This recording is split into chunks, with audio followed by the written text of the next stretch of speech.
Victims of the controversial Pfizer drug trials of 1996 in Kano State are calling for justice and transparency in the compensation process, with some families still grieving the loss of loved ones 29 years after.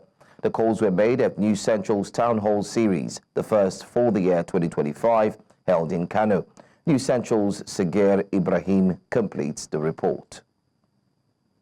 He has 3 younger ones and they are all married. It is a tale of anguish, despair and frustration as victims once again take turns to narrate the harrowing ordeal of how life has been since they took the needle. His name is Jamilu. He's 30 years old. He has 3 younger ones and they are all married. Up till now, I am the one doing everything for him. And as he's seated right now, he's wearing diaper. Since the time I got the drugs, I lost the use of my legs. Her dream was to become a journalist. She wanted to go to school and become a journalist that people will hear her voice all over the world, but she doesn't have that opportunity to go to school and achieve her dream. She was once married, but because of her disability, her husband had to let her go. Despite this hellish experience, they say the compensation process for victims and their families has left a bitter taste in their mouths. From an initial settlement sum of $175,000 each, survivors claim that the compensation and settlement process has been anything but transparent.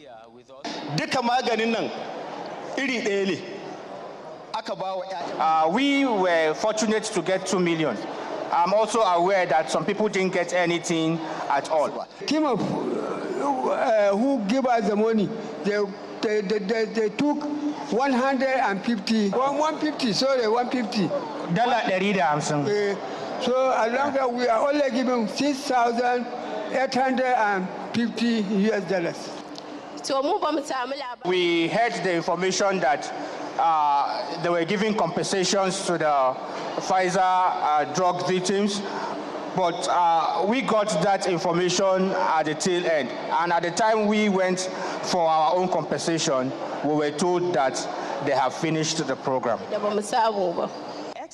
There is a passionate appeal from the government, civil society and other stakeholders as they reiterate the call for justice on behalf of the affected persons. Excellency Alhaji Abakabri Yusuf has made it clear that the welfare of people of Kano is a top priority. He committed to ensure that the voices of the victims are heard. The National Human Rights Commission, whether at federal or state level, have never been informed or got a written complaint from either individual or group of people in respect of this issue. And I'm appealing with all stakeholders, be it governmental or non-governmental organizations, to collaborate with the National Human Rights Commission in order to seek redress on behalf of the victims of Pfizer drug test in Kano. We have been pursuing our complaint before EFCC vigorously, and we believe that at the end of the day, justice will be done to my clients. For News Central, this is about unearthing the facts and laying the truth bare. Our intention is to make sure that no Nigerian is ever deemed or thought to be less than any Nigerian, as long as we have the opportunity to give them a voice. Those who failed you, they will not know rest until they do right by you. The News Central Town Hall series, since its inception, has been organized in fulfillment of its commitment to development and investigative journalism. It serves as a critical platform for ordinary citizens to voice their concerns and grievances about issues affecting their welfare and well-being. The National Assembly is pushing to remove the police from the federal government's envelope budgeting system, which allocates fixed funding amounts. This initiative aims to address concerns over inadequate police funding, as Thursday's budget defense revealed a significant budget proposal shortfall. Appearing before the Joint Committee on Police Affairs, the Inspector General of Police, Kayode Egbetokun, highlighted that the current budgetary constraints hinder effective operational planning and service delivery. Lawmakers argued that a more flexible budgeting approach would better support the police in enhancing national security and effective communication. That the police is being grossly underfunded. We are limited by this envelope budget system has limited us. Last year, we argued for the removal of the Nigerian police from the envelope budget system. We didn't succeed with that. We would not have been able to achieve all that we achieved in 2024 if Mr. President has not intervened effectively. A lot of time we have had to go to Mr. President and he has intervened. We have been able to assess some special intervention in the course of our operations in 2024, and that really helped us to deliver on our mandates as much as we were able to do in 2024. You begin to lament. The presentation of the IG is simply the tragic story of this country. Consequently, you come to the 2025 that was just introduced, and you look at the police wanted 1.8 trillion. The envelopers said, okay, 1.252 trillion will be given to them. But you now take your fund and try to now convert even the envelope, the demand of the police, into dollars. You now say you have arrived at slightly over $4 million US. When I look at this budget, I am worried because the whole world is leaning towards artificial intelligence and using technology for policing. What you have in your entire budget, wallahi, is not enough to implement what you need to police Nigeria. Can you keep quiet down? And I think as a nation, we need to really be serious about these things. You go to the Western world, you go to Dubai, you see everywhere, there are cameras all over the place. You barely see, there are police everywhere, but they're not visible. Technology is more visible than even human beings.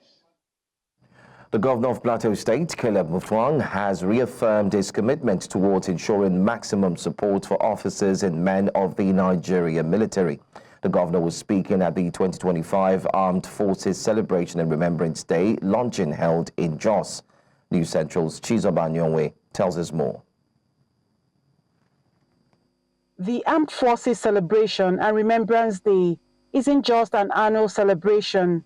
It transcends that, drawing attention to issues within the security sector and how best to improve on the lapses bedeviling the nation's security architecture. At a luncheon to mark this year's event at the 3 Division Rhino Officers' Mess, the governor, represented by his deputy, assured government support for the armed forces in the state.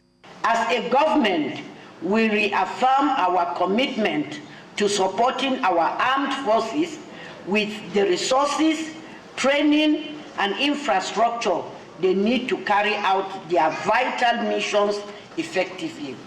The governor was elated while commending the achievements of the General Officer commanding on the plateau. I want to sincerely appreciate his selfless, committed and selfless service to the government and people of Plateau State. The people of Plateau State will miss you. Such an officer. We are indeed so grateful, and we appreciate your service, and we pray that God Almighty will grant your heart desires, and that He will continue to guide you, and He will continue to elevate you to higher levels in your service to God and to humanity. Amidst success stories, the GOC Major General Abdulsalam Abubakar notes that the challenges ahead will also be surmounted. As I prepare to hand over the baton of leadership to my successor, I do so with a sense of pride in all that we have achieved together. The challenges ahead are numerous, but I have no doubt that the partnership we have built, the relationships we have nurtured, and the commitments of the people in the state to peace will carry us forward. Let us continue to work together for the peace, unity, and progress of our great nation. The GOC remains optimistic that the civil-military relationship now established in the state will yield a more peaceful Plateau. In Jos, Plateau State, for News Central, I am Chizoba Anyomi. Some Nigerians in the Federal Capital Territory have faulted the planned crackdown by the Nigeria police on motorists failing to procure their third-party motor insurance.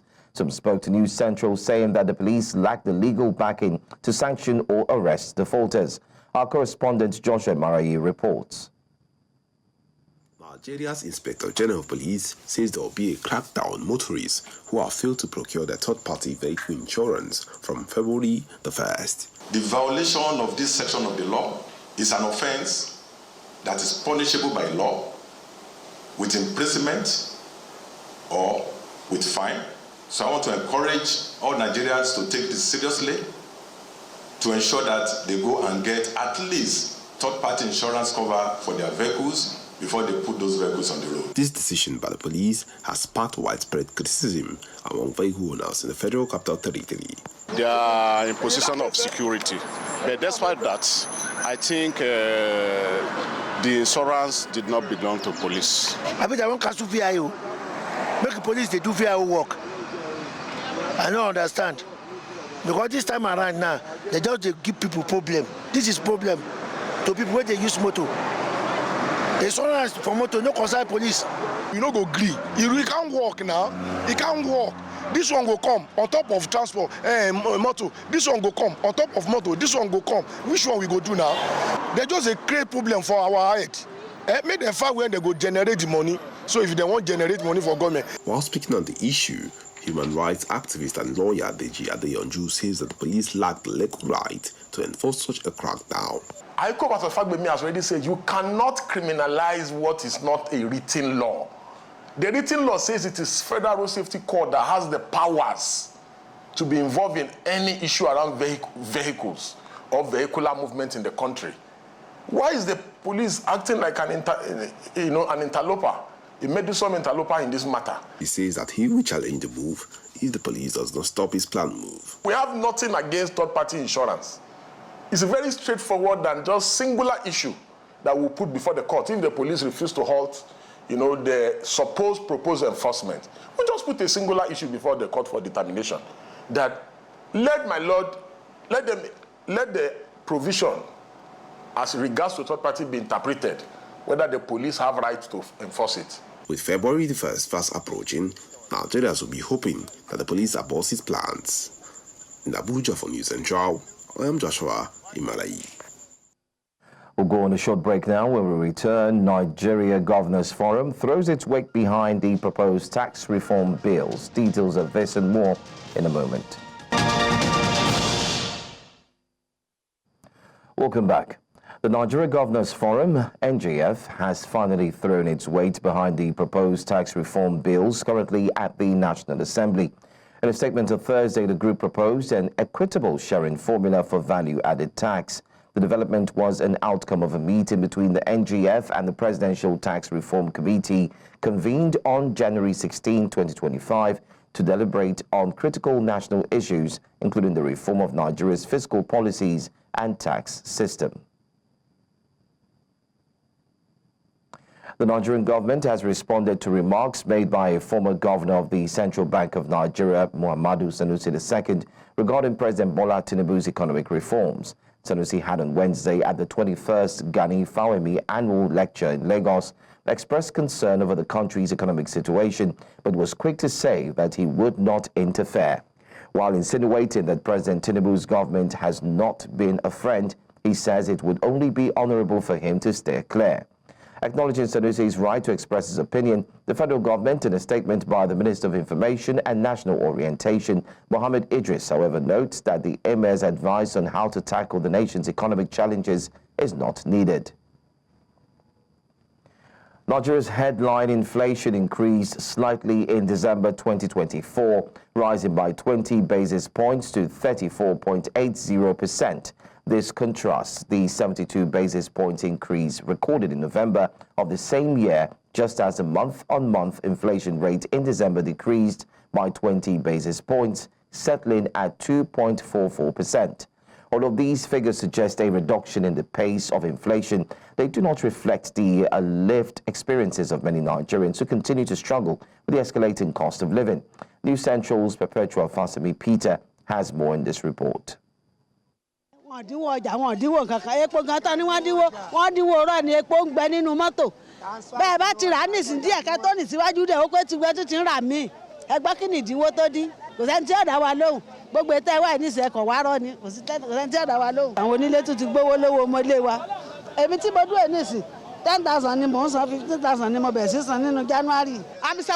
March this year. I suppose today year again. I suppose to remember my children, they feed me. My children have job. Now this what call for to do for we eat. Shall we get happiness? When you buy today, where you they go, tomorrow may you go buy, the money they go put, the half of the money you take buy before again. Please make them help us. Because we are tired. Everything does they go, nobody eat belly full. Yesterday, I don't eat anything at the chance. I run to my house, then the papa I give for morning, I go drink for night again. I go sleep with empty stomach. Dissatisfaction, discontent, hunger and anger. All these characterize the default mode of the everyday Nigerian. The reason is not far-fetched. Citizens are going through the worst cost of living crisis in a generation. The president said that he had opened you pay custom duty when you import maize. I tried sourcing maize from outside. You find out that this same bag of maize I get for 80,000 naira here in Nigeria. I saw a supplier from South Africa that was going to give me that maize for as well as 30,000 naira. It's when it now gets to Ababa port that I will now pay Nigerian custom times 3 of the money I paid to buy the maize. So if they really implemented that 180 days window of no custom duty, price of things, everything will drop. If we can't produce enough in Nigeria, the government should open border and import. If they can import foodstuffs now, everything will drop. While it is important to note that the rate of inflation in December rose marginally by 20 basis points against 72 basis points between October and November, Nigerians want much more than these figures. They want to see significant drop in prices of food, goods and services and less pressure on their wallets. We are suffering. People are dying every day, crying. Things are very expensive. They should just reduce everything. It will help a lot of people. This is stock taking in anticipation of the rebased Consumer Price Index, while concerns are rife that this could lead to a single-digit inflation figure for the country. My question, and that of News Central, is, will that translate to cheaper goods, foods and services? Time will tell, and we will continue to watch this. In Lagos, for News Central, I am Perpetua Fasami Peter. Tensions are rising in Bulumkutu, Abuja, Kwanan OC community in Borno State as residents criticize the Yola Electricity Distribution Company for its billing practices. The issue stems from handwritten charges on already printed bills, with locals alleging inconsistency and lack of accountability in the process. News Central's Umaru Kirawa tells us more. This is the Bulumkutu Kwanan OC in Maiduguri, the Borno State capital. Upon receiving a distress call from residents of the area on alleged irregularities in the electricity distribution billing system, News Central crew engaged them for clarity. Our major concern now is the writing would depend on the printed bills, you understand, as well as the short notice, just 3 days notice. They're supposed to type everything so that we can go and pay the amount that they gave to us. So we are not happy with them and we are not encouraged because what they gave me here is different from what they are writing here. Adding to their frustration, YEDC has reportedly been issuing 3-day disconnection notices, which many residents claim is inadequate to dispute bills or gather funds to make payments. Tun da har transformer ya bace da mu cire kuɗi mu biya a hada kuɗi a jiha a jara bai kamata koyi lokaci daya ka kawo notice kuma ka rubuta da bayro ka zo ka rubuta mana da bayro ka ce wai lalle sai mutum ya je ya biya kudin wuta kwana 20,000 gashi na a rubuce. To muna kira idan manyan su ba su sani ba muna son manyan su shiga cikin wannan lamarin su yi jara. In za a yanke min wuta gaskiya ni za mu dan yi hayaniya simply because ina ga right da ne na biya wuta bai yi sati biyu aka ɗauke yanzu an kama shekara ɗaya muka zo na ba mu da wuta. With all these concerns and many questions seeking answers, News Central team sought the reaction of Bulunkutu Business Unit. The business manager denied us access but directed his secretary to inform us to meet the regional manager. Every customer is expected to pay his bill monthly. And there are situations where some customers don't pay the bills at that particular month. They skip the month. So, and if we issue them another bill, some other time we have to write and then say that, yes, this month that you have skipped, that you have not paid, then you should also pay it along with the current bill that we have issued to you. The statutory notice for them to offset their bill is 10 days. The regional manager was also quick to speak on the alleged metering abuses. Currently, we have presidential metering initiative that the federal government will bring meters and then we go and install it to our customers. So that is what we are waiting for. So if the scheme of a presidential metering initiative did not commence, then we have the meter access provider, so that the customer will come and say that he wants to apply for meter. So when he paid, he bring the evidence of payment, then we arrange and then go and meter the customer. It remains to be seen how these allegations, especially the handwritten payment amounts on printed bills, which many believe could pave the way for exploitation, among others, will be resolved. In Maiduguri for News Central, Umar Kirawa. The Edo State chapter of the All Progressive Congress APC has stated that the party is determined to reclaim all properties that were forcibly taken from the part by the People's Democratic Party PDP while in power over the past 4 years. Addressing journalists in Benin City, the Edo State capital, the state chairman of the APC, Jarrett Tinubu, reveals that the building rightfully belonged to the APC as they had renewed the rent for a period of 7 years before the PDP, with the help of former Governor Godwin Obaseki, forcefully who took it from them. Tony Azigbeme, the state PDP chairman who was present at the premises at the time of the takeover, was subsequently escorted out of the building by Blessing Agbegbaku, Speaker of the Edo State House of Assembly. I've always said from time that we don't want problems, but when you bring trouble, there's no trouble. I'm happy that I'm in my office today. We have taken over at Airport Road. You saw when they took the chairman of PDP out of this place. You know, when they took this office from us, they did not stop at that. They went to all the local government and collected our offices from us. And we are going to recover all the offices across the state from them. Because those offices... Acting Executive Committee of the People's Democratic Party in Rivers State is pledged to thoroughly investigate alleged cases of anti-party activities involving its members during the 2023 elections. The committee announced plans to establish a disciplinary panel in the coming days, stressing that it will not hesitate to recommend sanctions, including suspension or expulsion from the party, regardless of an individual's status or influence. This stance was disclosed during a press briefing attended by acting executives on both state and local government levels. The acting executive also outlined specific conditions deemed necessary for the continued existence and unity of the PDP in Rivers State. Very recent development, the security agencies being aware of our position to take back the secretariat of our great party today in the quest to maintain peace has advised that we share the process as they are currently on ground at the party secretariat to prevent possible breakdown of law and order.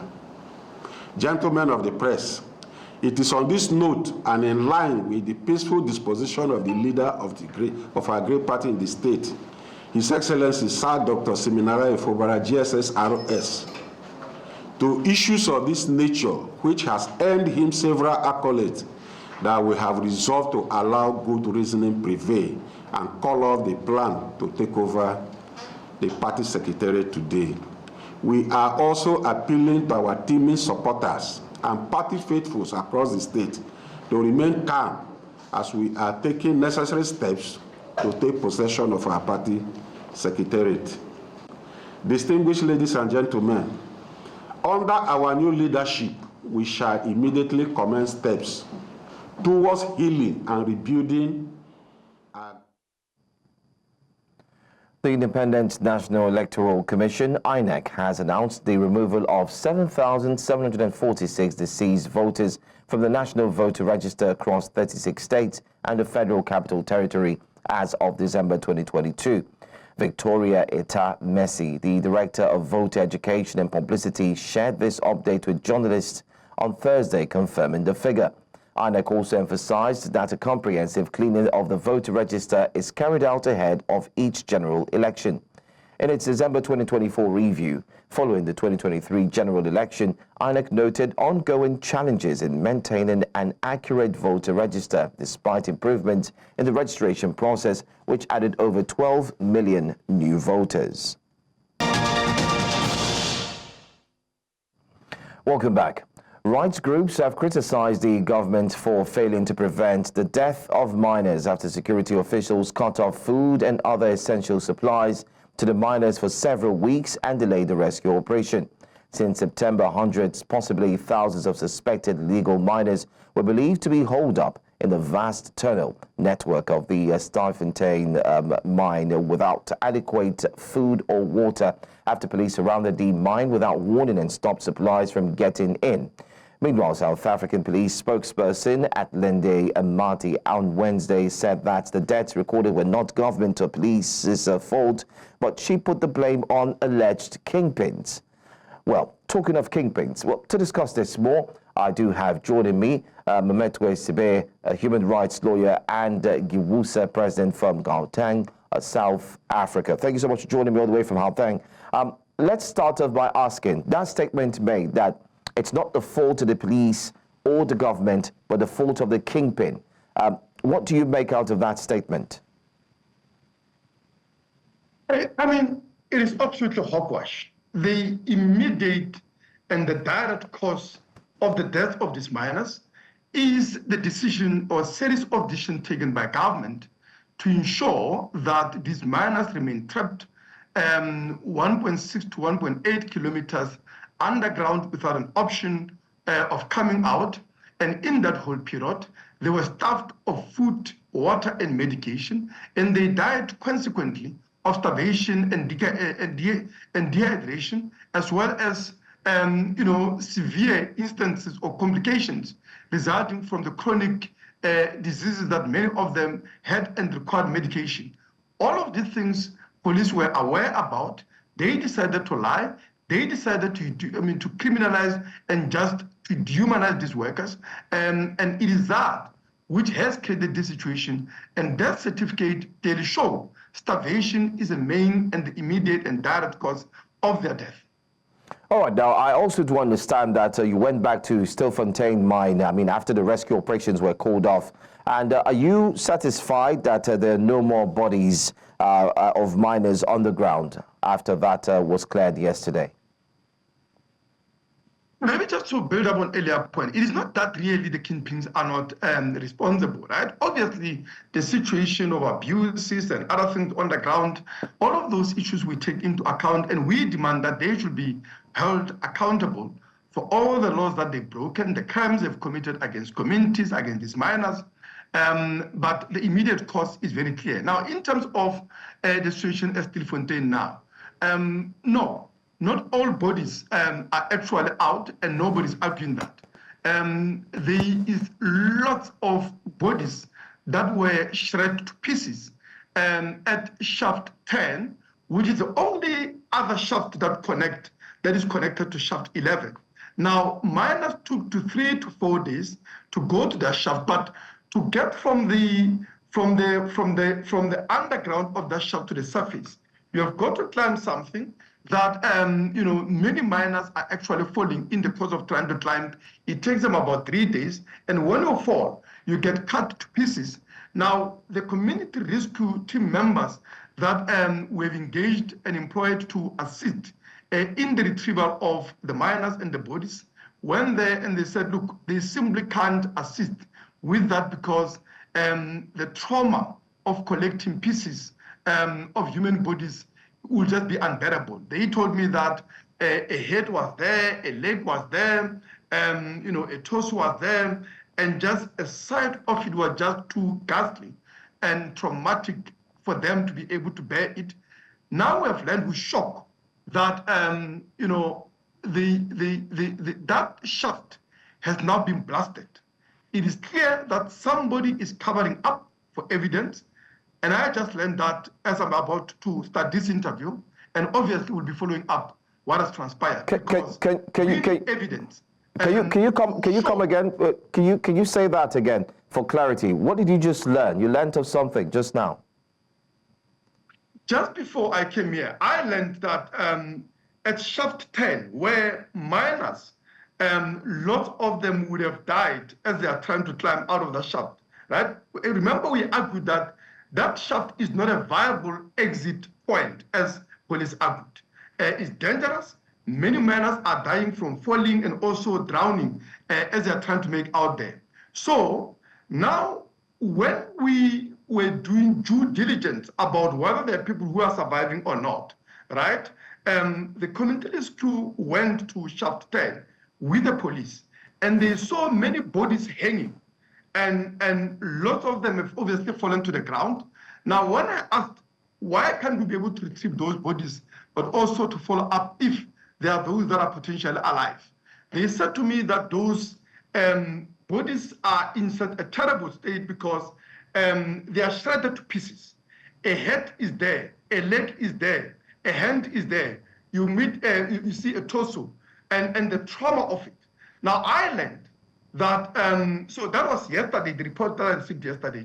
Now, just before this interview, the report that's been submitted is that that shaft has now been blasted, meaning blasted with what do you call detonators, whatever thing, to destroy everything.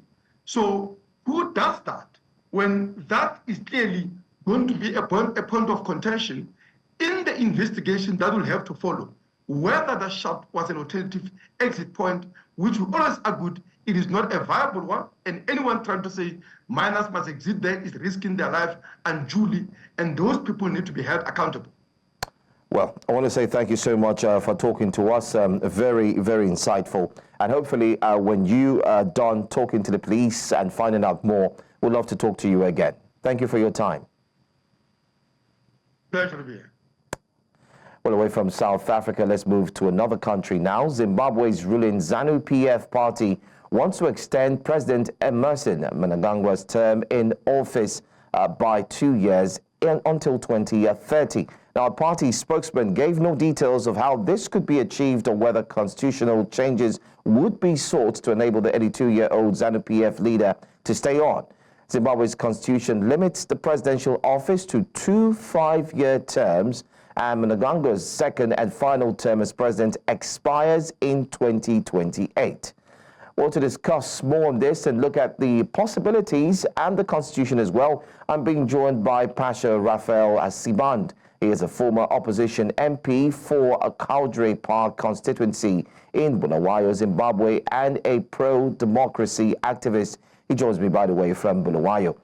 Good morning to you. Thank you so much, Raphael, for being here this morning. Now, how does the opposition view the ruling ZANU-PF's proposal to extend President Emmerson Mnangagwa's term, and what steps will they take to ensure they oppose it? Thank you very much, and it's good to join you this morning. Look, this is basically against the will of the people. This is basically this basically means that there is continuity in poverty, there is continuity in corruption. You know, there is continuity in misrule. Why do we say so? This is not just a continuity of all these things, but it is it is an unconstitutional act, because you will recall that in 2013, the people of Zimbabwe amended the constitution and specifically put a 2-term limit of 5 years for a president. And we're asking ourselves to say, why now? And remember, ZANU-PF has been in government since 1980. And if you look at their argument, if you look at their submissions to say, why is it that they want to, to extend the term limit of the sitting president with 2 years? And we are saying, what is it that you want to change? In additional 2 years, which you haven't done, which you haven't been doing since 1980. So if you have to look at it, it's a combination or an issue of trying to destroy the country. That's what we can say. Okay. Now, what is the opposition stance on potential constitutional amendments to allow for an extension of presidential terms? We do understand that it's 5 years, which makes a total of about 10 years for a president. Do you think they would advocate for preserving democratic principles should they change the constitution in order to fit President Mnangagwa's elongation of his term? Look, as I'm talking to you right now, I can tell you that the mood in the country is electric. People are not happy because we as the opposition, we've always been clear that, look, we need to follow the constitution, and we cannot have the ruling elite abusing the constitution simply because they're in parliament, simply because they are enjoying a 2/3 majority, which also came as a result of illegal recalls. Because you understand that in Zimbabwe, when MPs were 3 months in office, they were illegally recalled. They were illegally recalled to allow the ruling party to have 2/3 majority in parliament, 2/3 majority in parliament, so that they abuse the constitution, they amend the laws to ensure that they stay in power. So as the opposition, we're not going to see it, but we will make sure that we mobilize our people, we appeal to the parliamentarians, we appeal to the people of Zimbabwe, and ensure that all means necessary in a legal way and also politically we stop this unconstitutional way of ensuring that the regime in Harare stays in power. Well, let me ask this finally. I mean, if the term extension, take for instance, is implemented, how does the opposition believe this will actually affect Zimbabwe's democracy, not forgetting to the political stability? You've talked about the tension right now in the country. Do you think if it's eventually implemented, things will still remain the same? And what could be worse if it actually happens? Look, it will not be the same, but the situation will get worse, because this is a government that has failed to run the country for almost 40 years. This is a government that has led Zimbabwe to be in debt for almost 40 years. This is a government that has given us over 90% of unemployment for almost over 40 years.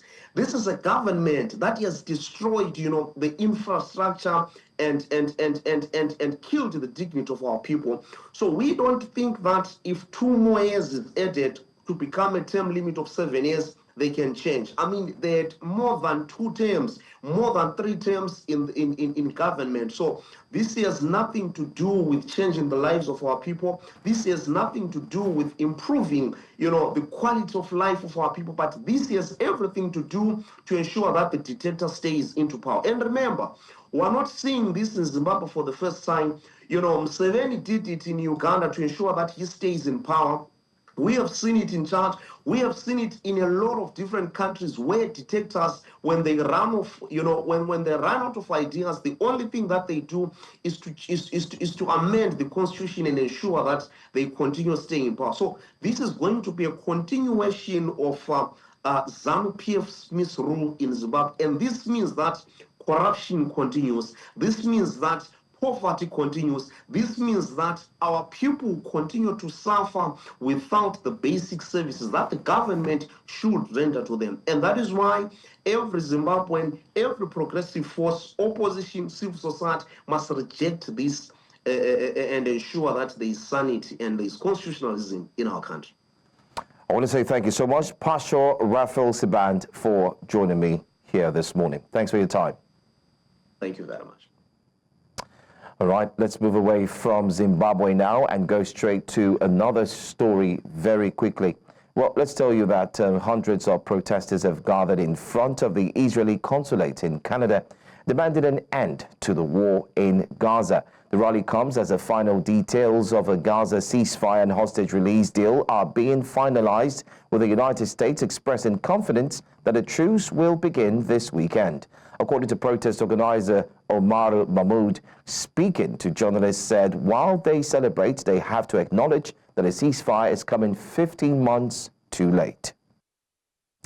So what's happening in the world of sports? Lagos State emerged as champions in both the male and female categories of the 3rd Nigerian Schools Sports National Flag Football Tournament on Thursday, defeating Akwa Ibom at the UJ Iswina Stadium in Calabar. The Lagos girls narrowly defeated Akwa Ibom 14-12, while the boys secured a commanding 22-12 victory over the defending champions. Prominent figures at the event included Cross River State Deputy Governor Peter Ode and Speaker of the House of Assembly, Honorable Elvet Ayambem. Nigerian American Football Association President Babajide Akeredolu awarded 1 million naira to each of the winning Lagos teams. Akwa Ibom earned 750,000 naira as first runners-up, while Cross River and FCT received 300,000 naira for second and third place, respectively, along with 20 million naira scholarships. The third leg of Season 6 of the Dolphins Swimming League will take place this weekend at Lagos Preparatory and Secondary School in Ikoyi, featuring 12 schools vying for top honors. Defending champions Grange and St. Saviour's schools will face tough competition from LPSS, Green Springs, Atlantic Hall, Riverbank, Temple, Corona, White Sands Lagoon, and others.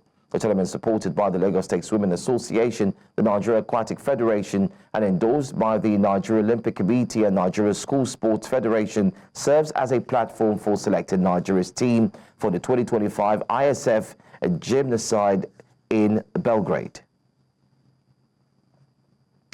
And that's all we have for you on the news for this hour. Thank you for watching. But before we go, a quick reminder of our top stories once again. Well, we told you that after 29 years, victims of Pfizer drug trials in Kano State are calling for justice. Nigeria Governors Forum backs proposed tax reform bills as it kicks against increase in value-added tax.